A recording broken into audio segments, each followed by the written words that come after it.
I do set AQC for my Set 2 classes because there's no support for the Set 3 and 4 yet. And this year I'm teaching the Set 2. So for my Set 2 classes, so what I usually do is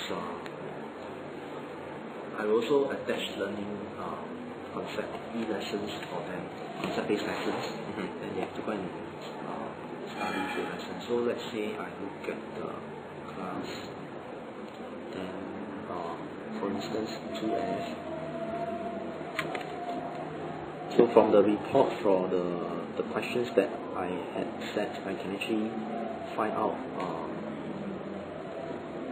how many students have done the work and how many questions did they get it right, and what are the common questions that they actually got wrong. So from there I can actually zoom in on them, and actually I can find out the individual results.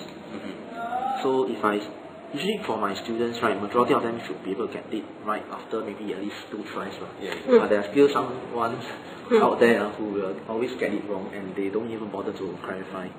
So I from the report, I can actually find out who he is or she is, and actually go and explain to him or her that particular question type that he had problem or she had problem, but she didn't voice out to clarify with the teachers.